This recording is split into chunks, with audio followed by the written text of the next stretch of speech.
Are you ready for the sounds of Jamaica, man? Oh, yeah, man.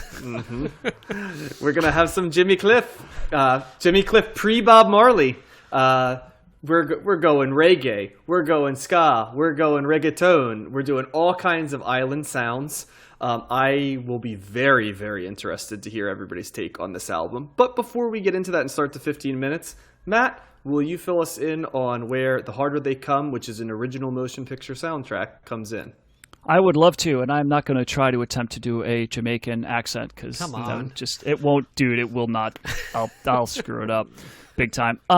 So in the 1970s, according to Best Ever Albums, this comes in at number 290 and number 29 in 1972, 1,387 of all time, and on Rolling Stone's list, it's a hot 174. Fairly highly regarded album in the new Rolling Stone issue.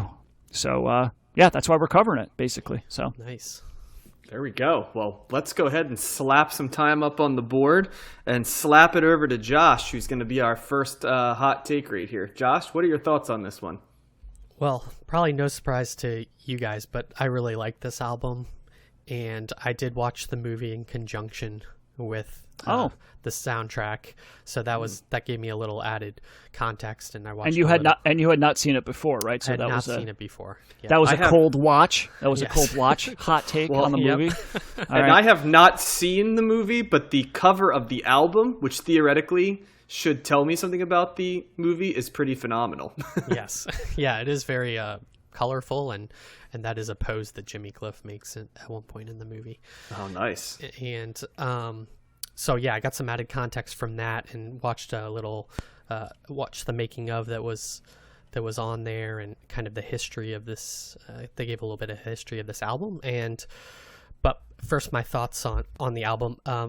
Like we alluded to, this is basically a compilation of reggae artists of various sorts. It's not just Jimmy Cliff, although he kind of bookends the album to a certain extent, or he's peppered throughout.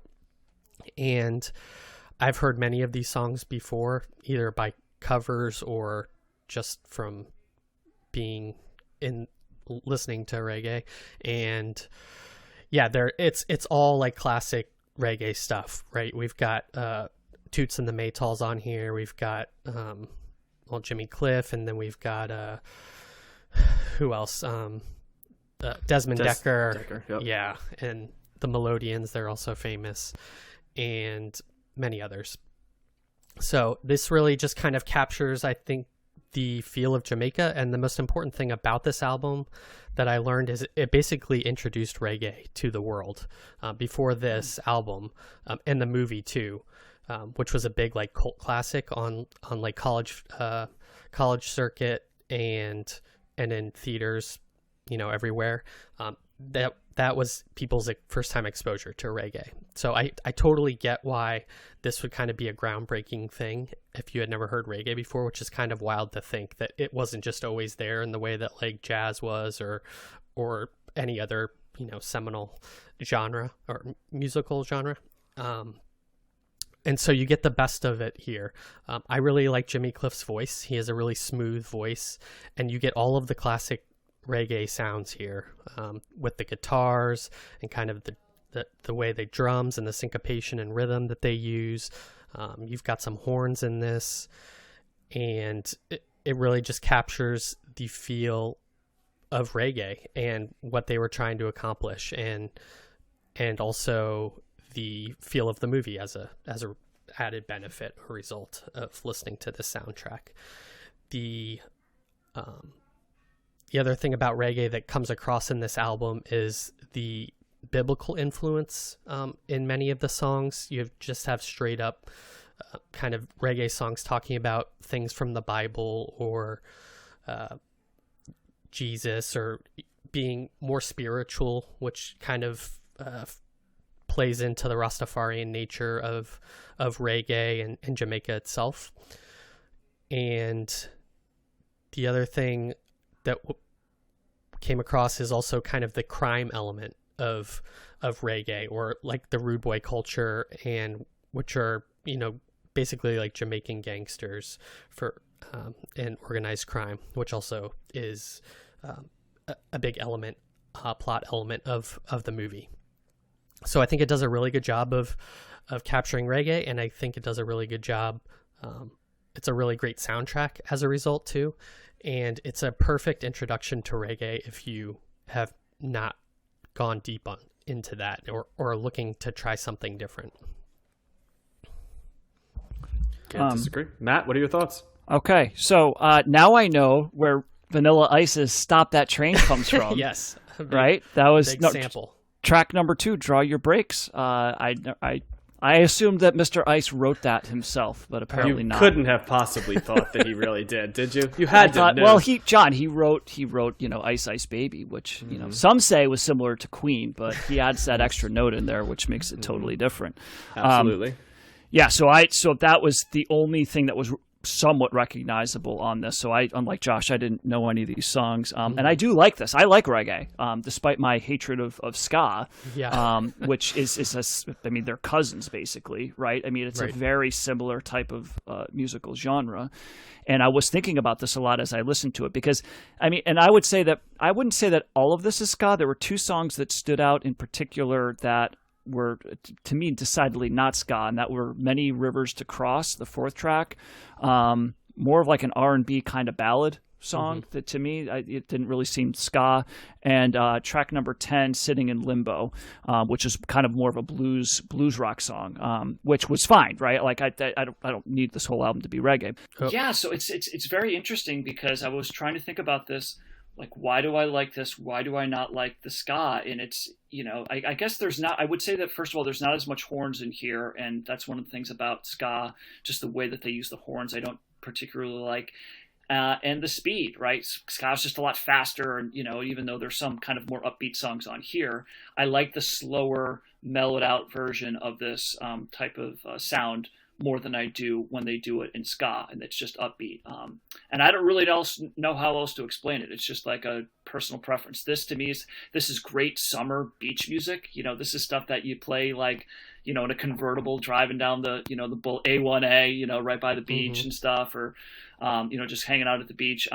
This is great summer music to me. I like some of the production. There's one part in here where it's 007 Shantytown. It's got this really lo-fi production, which I like, and I've seen it. It's kind of peppered in other areas in this. Really, with that track, it's like someone that just did that song in their garage or something with like a 2-track, kind of like really archaic, production equipment that they had there. But just great music. I wasn't really paying a whole lot of attention to the lyrics, surprise, surprise, but just musically, it's a nice listen. And I would probably agree with Josh. This does seem like it's a good intro to reggae. And as someone that's really only familiar with reggae and, listening to Bob Marley, which is really the only real reggae artist that I know, or I can pick out songs like, oh, that's Bob Marley. I did enjoy this, and I would recommend this album for sure. It does blend a little bit together for me. Towards the end, I think it's roughly like a 40-minute album, and kind of it's at times it's hard to differentiate one song from the next, but I didn't feel like it overstayed its welcome or anything like that. I felt like it was probably a good length, maybe a tad too long, but not. It wasn't anything that really like marked it down a notch at all for me. So it's interesting. I like reggae. Maybe I can try to be a little bit more open minded. I think we're probably covering ska at some point, so we'll see how I do with that. But it didn't surprise me as soon as I was like, okay, this is going to be reggae. I didn't expect to dislike it, and I didn't. So this is it's great summer music. So thumbs up from me. John, before you jump in, Matt, your audio messed up there for a little bit, and and your audio changed, and then it somehow corrected itself. So when you hear that, you'll just be aware it's back to normal now. I don't know what happened, but could you not understand me? No, you cut out for a little bit. There was like the stutter, and then you cut out, and then the audio changed to like more echoey, but you can still hear it. And then am I okay now? Yes. Mm-hmm. All right, it's salvageable. Yes. Yeah. Okay. I think so. All right, whatever. Okay, John, take it away.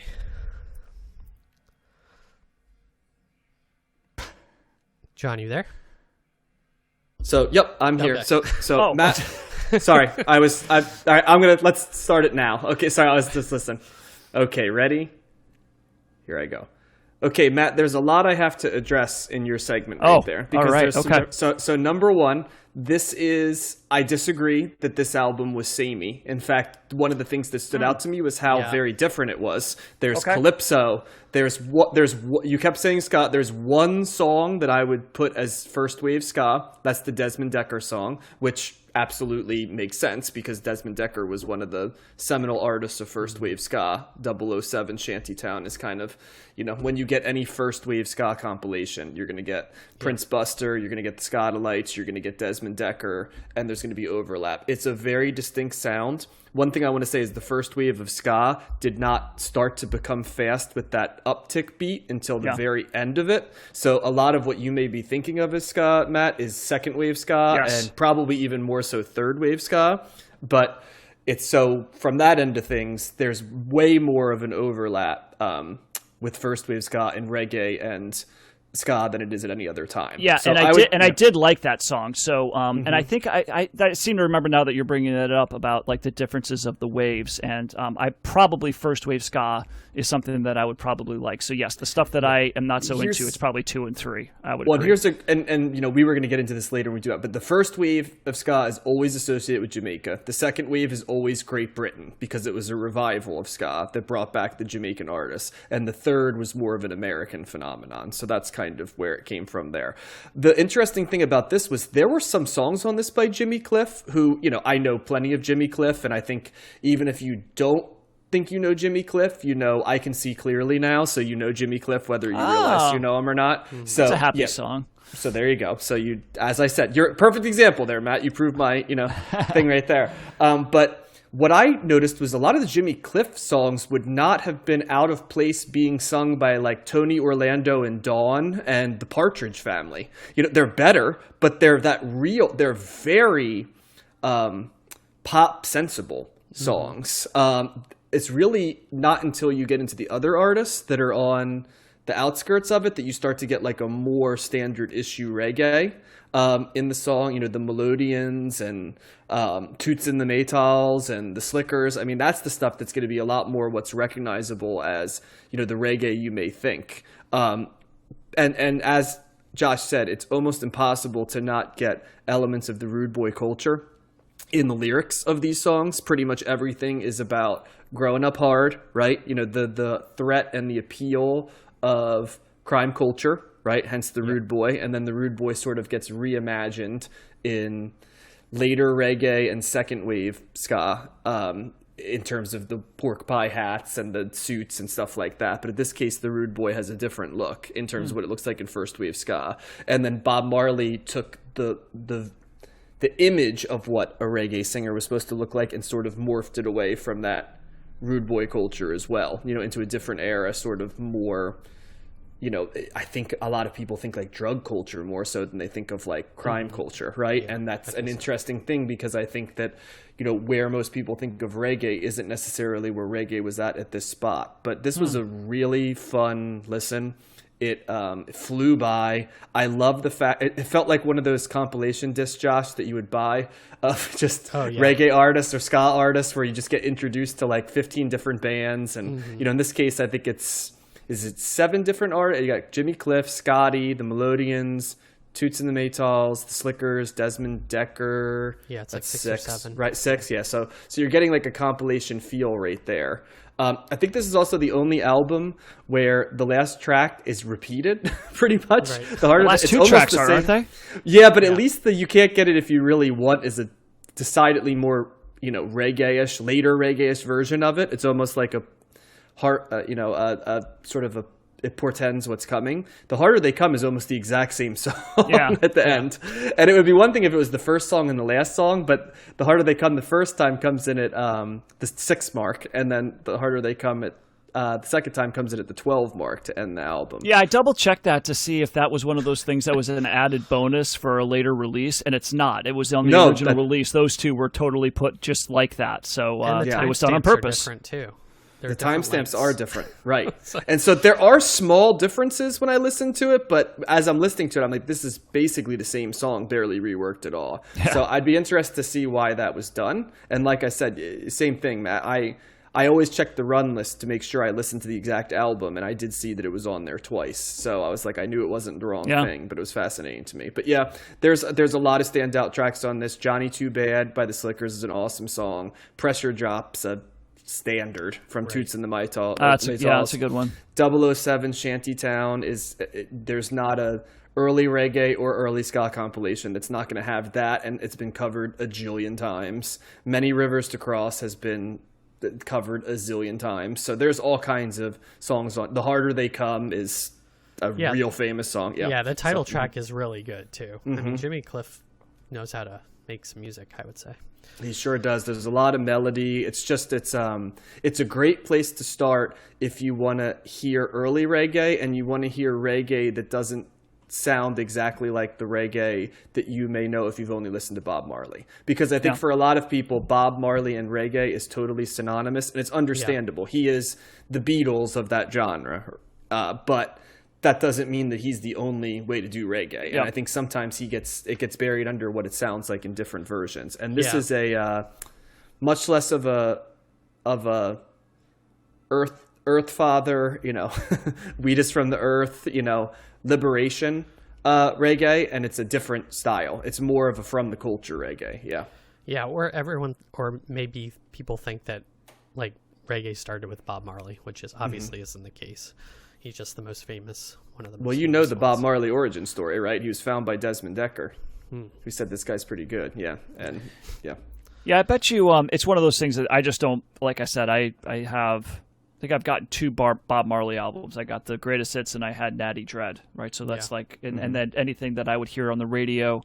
So it's certainly not a genre that I have a refined palate on. It's so on one listen, to me, in that one listen, it was a little samey. But it's just one of those things that I would just need to listen more to, and probably upon repeated listens, it makes sense to be like, they're totally different, But I just, it's kind of, there were a lot of similar elements to me on the one listen, aside from those two tracks that I brought up that didn't really sound reggae at all. And I don't know if you guys would disagree, or if those are still songs considered that are considered reggae, or if they do actually deviate from the genre. But to me, it was a pretty clear distinction with those two particular tracks. Sure. I just might need to listen to it more. But like I said, I didn't know any of these, but I liked them all pretty much. So I think it's really interesting that you think this sounded samey, but you listen to the Marley albums, because kind of the knock on Marley sometimes is that he sounds samey. I thought this sounded much more varied than. Yeah, I agree. And I like Bob Marley too. But I never said that. I never said that I thought Bob Marley was not samey. I just, it's reggae. Again, is a genre that it stays in its lane, and there's a lot of similar aspects. What makes a reggae song is a very fundamental thing, and it's very prominent. So I'd never thought of it like that, but maybe Bob Marley I would feel is a little samey too. So I just know his song. I've heard his songs more often, and because of that familiarity, I can pick out different parts and I could make distinctions. But upon one listen here, that's what I'm saying. I would probably need to listen to this a few more times to be able to be a little bit more, to understand it a little bit better. So, I found these songs really getting stuck in my head throughout. Oh, I made a note of one of them. I felt like I was ready to sing along. Like at the end of it, it was kind of like, it's like a nice choral, like a chorus, but you could just see everybody kind of getting in on it at the end. I would guess that would be either Rivers of Babylon or The Harder They Come, because those two are. Pressure Drop is always the one I see. Pressure Drop too. Yep. Mm-hmm. It was Pressure Drop. That was the one. Mm-hmm. Yeah. And that gets a full. You get a long clip of them performing that in the movie. Actually, and Rivers of Babylon, I have that note there too. So yeah, I definitely at the end, upon hearing those songs once, I was like kind of singing at the end myself. So I agree with that. Well, and spoiler alert, I haven't made the montage yet, but it's going to include The Harder They Come. It's going to be because I want to pick a Jimmy Cliff song since it's technically his, so that's going to be what we hear. But there's all kinds of standards on this. If you want to get your learning on reggae, this is a great place to start. It's also even a great place to start if you want to hear a little bit of, what first waves, a little bit of what first wave ska sounded like. You can get that too. Josh, so let's have it. We have two soundtracks on here. What's a better soundtrack, the Jimmy Cliff or the Curtis Mayfield? Ooh, I would say the Curtis Mayfield, in my opinion. Is that the better movie too? Yes, probably. Okay. It's. I mean, we can talk about the movie some other time. It's like a whole thing. Also, on a brighter note, Jimmy Cliff is still alive. So nice. Hey, Josh is giving us somebody that's alive. Right on. He's doing quite well. He's pretty young too. He's only 76. Oh wow! So he would have. Let's see. He was only in his early 30s, I think, when they made early 30s when he made this. Okay, gotcha. Nice. He's probably got a ton of albums too, right? I mean, he just seems like one of those guys that's like. I'm just guessing. I haven't looked up anything, but I'm sure he's probably still making music. He's consistent. I think his output. I mean, reggae's designed to be played live, so it's if you're a live band, it's sort of like jam bands. Even if he's not recording new stuff, I'm sure he's active. Yeah. Right. So, okay. Well, that's gonna finish that one. I think Jimmy Cliff, The Harder They Come. We all liked it. So check it out. First time in the reggae genre as well. So glad that we were able to overturn that stone. And